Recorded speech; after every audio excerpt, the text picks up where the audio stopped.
ที่ห้องว่าการสำนักงานนายกรัฐมนตรีทานทองลุ้นศรีสุเดชก็ได้ต้อนรับการเข้าเยี่ยมคับดาบของทางรัฐมนตรีกระทรวงการต่างประเทศฟิลิปปินส์ในโอกาสดังกล่าวนี้ทานนายกรัฐมนตรีทองลุ้นศรีสุเดชได้กล่าวแสดงความต้อนรับอย่างอบอุ่นต่อกับทานเตโยโดโรร็อกซินจูเนียรัฐมนตรีกระทรวงการต่างประเทศฟิลิปปินส์พร้อมด้วยคณะพร้อมทางติลค่าสูงต่อการพบพันหัวมือทั้งสองประเทศลาวฟิลิปปินส์ที่หาก่อเสด็จฉลองวันสั่งตั้งสายพบพันการทูตครบรอบ65 ปี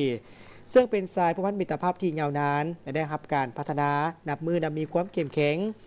ท่านเตโยโดโรร็อกซินจูเนียพร้อมด้วยคณะผู้แทนรัฐมนตรีกระทรวงการต่างประเทศฟิลิปปินส์เดินทางเข้าร่วมกองประชุมรัฐมนตรีต่างประเทศอาเซียนจีนสมัยพิเศษเกี่ยวกับการระบาดของพยาธิอักเสบปอดจากเชื้อจุลโรคสายพันธุ์ใหม่หรือโควิด -19 ในระหว่างวันที่ 19 ถึง 22 กุมภาพันธ์ 2020 ที่นครหลวงเวียงจันทร์